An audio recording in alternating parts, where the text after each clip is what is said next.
Hola, vamos a empezar con la pregunta C del problema 2. Dice así, el problema puede ser encontrado en este lugar. Un cilindro de radio R igual A y altura H igual L está centrado en el eje Z. Tiene una polarización uniforme, está dada por el vector P igual P0 en Z tombo, en el eje Z. Encuentra el campo eléctrico, voy a poner el puntero rojo para que se vean. Encuentra el campo eléctrico E y el vector de desplazamiento D en todo el eje.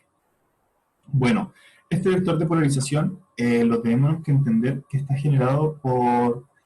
Mira, imagínate que el cilindro es un conductor o un material que tiene cargas distribuidas a lo largo de su superficie y de su volumen. Pero estamos trabajando con un cilindro hueco, entonces las cargas van a estar solamente en su superficie. Por lo tanto, van a estar en sus tapas, que están pintadas azules, y en su manto, que está encerrando las tapas. Entonces, si uno tiene un cilindro, está acá, y le acerca un imán, esas cargas del cilindro se van a mover. ¿Cómo se van a mover? Si es que yo le acerco un imán con su polo negativo en esta parte, las cargas se van a desplazar, las positivas hacia arriba, porque las positivas atraen con las negativas, y las cargas negativas de este cilindro se van a repeler hacia el otro extremo. Entonces generaría una polarización P de esta forma, ya que el vector de polarización va de menos a más. Y aquí se concentraron las cargas negativas y aquí las positivas.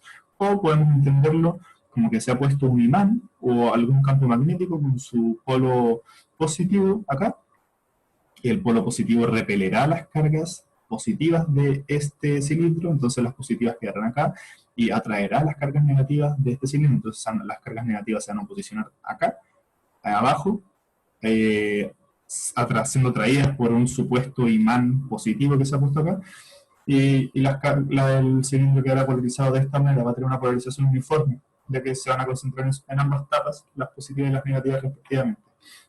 Bueno, este ejemplo fue para entender un poco qué es la polarización y por qué un cilindro que anteriormente no está cargado con dos polos, ahora sí va a tener dos polos, ya que es una inducción, entre comillas, de cómo se comportarían cargas a lo largo de una superficie que tiene cargas, valga la redundancia, pero que no está polarizado, sino que está con sus cargas distribuidas uniformemente. Entonces, al poner algún imán o algún polo, un campo magnético con alguna polarización positiva o negativa, las cargas se van a atraer las opuestas y las cargas iguales se van a repeler. Entonces va a quedar de esta manera y el vector de polarización va de menos a más, ¿ya? En Z-tombo, porque el cilindro está ubicado en Z-tombo. Entonces nos piden calcular el campo eléctrico y el vector de desplazamiento. Entonces vamos a calcular el campo eléctrico y ocupando esta definición que el vector de desplazamiento es la permitividad eléctrica por el campo eléctrico, vamos a poder encontrar el vector de desplazamiento. Entonces primero vamos a calcular el campo eléctrico en la tapa superior, tapa U, TU, de arriba. Y vemos que la tapa superior es un disco, acá. Es un disco con densidad de polarización uniforme que viene dada acá por sigma S, que va a ser lo mismo que sigma P, que a la larga va a ser P0, que es la densidad de carga por la polarización. Y para hacer lo que más simple se me ocurrió, más explicativo, es ver este disco como una unión finita de anillos que parten del centro y terminan en un radio igual A. Entonces vamos a tomar un anillo en el que tiene un radio a una altura Z igual L medios, ya que el cilindro tiene altura Z igual L, entonces vamos a tomar que está centrado justo en la mitad, y una tapa va a quedar en L medios y la otra quedará en menos L medios, y así vamos a poder obtener una altura de Z igual L. Entonces vamos a ver el disco, como había dicho antes, como una unión finita de anillos cargados que generarán un campo eléctrico. Campo eléctrico que, si es que lo encontramos, podemos integrar de 0 a R y vamos a obtener el campo eléctrico del disco. Una maravilla. Entonces, ocupando la definición de campo eléctrico, vamos a hacerlo como se hacía a la antigua. ubicamos nuestra posición de observador en 0, 0, z, ocupando un sistema de coordenadas ortogonal cartesiano, x y z, ya que nos piden el campo eléctrico en z, no nos vamos a mover nada en x ni nada en y, por eso 0, 0 y z. Pero sí nos vamos a mover en z, que viene dado por esto. Y buscamos una parametrización de nuestro anillo, que como tiene un radio A, va a ser A por el coseno de teta, que sería el ángulo que se forma aquí, más A por el seno de teta, que sería la componente y a una altura z igual L medios. Que nos movemos L medios, nos movemos a coseno de teta y vamos a encontrar esto, y a seno de teta vamos a encontrar la componente I. ¿Ok? Entonces, reemplazando esto en la definición de campo eléctrico que tenemos, además de considerar un diferencial de carga, que como había dicho antes va a ser sigma S, sigma P, sigma de polarización, que como nos dice el enunciado, el sigma de polarización, o sea, la densidad de carga superficial de polarización es P sub 0. Entonces vamos a ocupar indistintamente sigma P o sigma S o P sub 0. Pero vamos a ser más sólidos y vamos a reemplazar al tiro el valor y vamos a poner P sub 0, ¿ok? Entonces, el diferencial de carga vemos que va acá. Y bueno, haciendo el tiro, porque ya supongo que no es tan fundamental explicar cómo se distribuye esta integral, vamos a ver cómo quedaría. Ya que al restar esto nos va a dar una componente en x tongo, otra en y tongo, otra en z tongo, por la correspondencia espacial, está con x, está en y, está en z, y vemos que las integrales que son de la función coseno y la función seno, cuando son integradas en su periodo, o sea, desde 0 a 2pi, nos va a dar 0. Eso porque es una identidad más o menos que cuando una función sinusoidal es integrada en su periodo, da 0. ¿Ok? Entonces ambas van a dar 0. Donde va a sobrevivir solamente esta integral, y esto nos está diciendo que el campo eléctrico del anillo viene dado solamente en la dirección z tongo y va a depender de z, ¿ok? Que esto depende de teta, o sea, del diferencial de ángulo, ¿ok? Ocupando coordenadas cilíndricas. Entonces, al multiplicar todo esto, vemos que el diferencial de carga lo hemos sacado a la integral y lo hemos reemplazado por P sub 0, que es lo que había dicho antes. Esto no depende de teta, nada depende de teta acá. Entonces todo sale del integral y se reemplaza por los valores correspondientes, que R sería el ángulo A, o sea, el radio A, y Z menos L medios, que sería como la altura a la que queremos encontrar nuestro campo eléctrico. Y Z menos L medio también acá por lo mismo, que es reemplazar esto y esto con estos valores de acá. ¿Ok? En la dirección Z tongo, porque ahí es donde tendremos campo eléctrico. Menos Z. Y al integrar desde al integrar de teta desde 0 a 2pi, nos botará un 2pi, que es bastante sencillo verlo y quedar acá. Y este 2pi se simplifica con este 2pi de acá, ya que el diferencial de carga es P sub 0 dividido en 2pi. ¿Ok? Porque debemos dividirlo como en todo el radio del anillo. Y así se simplifica, y el campo eléctrico del anillo queda dado por esta expresión de acá. ¿Ya? Y si hemos obtenido el campo eléctrico del anillo, vamos a poder obtener el campo eléctrico del disco. Como hemos dicho, el disco es una unión finita de anillos. Entonces, si integramos el campo eléctrico del anillo, que será nuestro diferencial de campo, entre comillas, desde 0 a, que es el radio, vamos a obtener el campo eléctrico del disco. Ocupando que el diferencial de carga, en este caso, será sigma p por el diferencial de superficie. El diferencial de superficie es escribir el área de esta circunferencia de disco por el diferencial de radio. ¿Ok? Que viene dado por esto, que es lo que irá controlando el radio. Puede ser 0 hasta A. ¿Ok? Ahí vive el radio.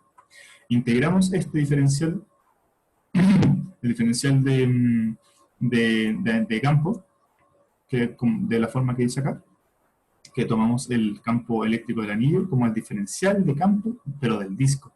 Entonces, para obtener el campo eléctrico del disco, Integramos esto desde 0 a A. Y nos queda como sigue. Es esto. Simplificando algunos términos semejantes, integramos desde 0 a A respecto al radio. Y aquí sí nos va a importar la integral que quedará, ya que es un poco difícil de verlo. Entonces vamos a hacer un cambio de variable conveniente que está escrito aquí. Y el campo eléctrico del disco superior, UP, será sigma 0 dividido 2 epsilon 0, ya que el 4pi se simplificó con el 2pi del diferencial de carga que había sido escrito antes, entonces ese 4pi solamente nos quedará un 2. Y aquí ese z menos l medios sale del integral, ya que no depende del radio, y lo que debemos integrar será esto, r' dividido r' cuadrado más z menos l medio al cuadrado, y todo eso a la 3 medios. Y ocupando el cambio de variable, que no me voy a detener mucho en eso, ya que es solamente cálculo básico, nos queda que vamos a tomar una variable u que será r medios, o sea, será esto, lo que está dentro del paréntesis. De esta forma el diferencial de u será 2r por dr'. Ok, y ajustando el cambio de variable vamos a obtener que esta es la primitiva de esa integral que tenemos acá, una vez sacado de esta expresión de acá. Tenemos esto. Como había dicho antes, vamos a ocupar indistintamente sigma 0, sigma s o p sub 0. ¿Ya? Entonces, reemplazando por el valor que debería ser, ponemos p sub 0 y integrar esto se debe reemplazar en 0 y en a. Entonces se reemplaza en 0, nos da esta expresión, y se reemplaza en a y nos da esta expresión. De esta forma, si es que distribuimos este término, nos queda el campo eléctrico del disco superior. ¿Ya? Y queremos ahora calcular el campo eléctrico del disco inferior, ya que como ambas tapas están cargadas por la polarización del vector de polarización P, ambas tapas del disco, que van a ser ambos discos, van a generar un campo eléctrico. Y tenemos el campo eléctrico del disco superior acá. Y vemos que el comportamiento será muy similar, solamente la diferencia que habrá va a ser en la carga, que en vez de ser P sub 0 positivo será P sub 0 negativo, porque es la etapa que se polarizó negativamente. Basta ver el dibujo del cilindro, el vector posición será el mismo, y el vector parametrización será distinto, ya que en vez de estar en L medios positivo, estaremos en L medios negativo. ¿Ok? Y mostrando el dibujo una vez más, podemos ver que sigma P es menos P sub 0, y que el disco está a una altura z igual menos de L medios. Por eso los cambios que había mencionado recién. Y haciendo estos cambios, basta cambiar el signo a P sub 0, acá, como vemos. Acá está positivo, lo ponemos negativo para el disco inferior. Acá está negativo, lo ponemos positivo para el disco inferior. Y el L medios, si es que acá está negativo, lo ponemos positivo. ¿Ok? Y eso es todo el cambio que habrá en los cálculos del campo eléctrico. Tenemos el campo eléctrico del disco superior y el campo eléctrico del disco inferior. ¿Ok? Y vemos que el campo eléctrico se comporta de esta manera. Tendremos cargada positivamente esta tapa, con una carga P sub 0 positiva, y negativamente esta tapa roja, P sub 0 negativo. Y como el campo eléctrico, esto será similar a un condensador, ya que tenemos placas paralelas, una cargada con cargas de igual magnitud y sentido opuesto. Entonces el campo eléctrico irá desde más a menos, tal como indican las flechas verdes y rojas. Sin embargo, tendremos un vector de polarización P que irá en sentido opuesto, que irá en z tango positivo, y el campo eléctrico irá en z tango negativo. Entonces, haciendo superposición, basta sumar los campos eléctricos de ambos discos y vamos a obtener esto. Pero, como está el campo el vector polarización, entre las placas tendremos que, si es que mi z, la magnitud, es menor a L medios, esto nos está diciendo que estoy midiendo el campo eléctrico adentro de este espacio, debemos considerar el efecto del vector polarización. Entonces, aquí tendremos la suma de esto, que voy a ocupar este término, U up, down, del disco superior y el disco inferior, Entonces aquí tendremos la suma, y tendremos la suma también. Pero si es que estamos dentro del espacio donde el vector de polarización nos incide en el cálculo del campo eléctrico, debemos restarle el vector de polarización. ¿Por qué se le resta? Porque va en sentido opuesto al campo eléctrico. El campo eléctrico va en menos z tombo, el vector de polarización va en más z tombo. Entonces, como va en sentido opuesto, por superposición se debe restar. Esto nos está diciendo este término acá, que si el módulo de z es menor a L medios, o sea, dentro de este espacio, nos afecta el vector de polarización y se le resta. Sin embargo, si es que nuestra magnitud de z es mayor a L medios, o sea, estoy por acá arriba o por acá abajo, ya el vector de polarización no nos afecta. Entonces será simplemente sumar ambos campos eléctricos del disco superior y del disco inferior. Entonces vamos a tener que, si es que la magnitud de z es mayor a L medios, el campo eléctrico total será solamente la suma de la etapa superior y de la etapa inferior. Ocupando que el vector de desplazamiento se obtiene como la permitividad del medio, en este caso el vacío, por el campo eléctrico, vamos a solamente despejar el D, y como sabemos el campo eléctrico, lo dividimos por epsilon 0 y lo dividimos por epsilon 0. Esto es bastante sencillo, ya que los campos eléctricos se comportan de la misma manera. Cuando el módulo de z es mayor a L medios, no consideramos el vector de polarización, y cuando el módulo de z es menor a L medios, sí consideramos el vector de polarización y lo convertimos negativamente. Y bueno, eso es todo. Muchas gracias.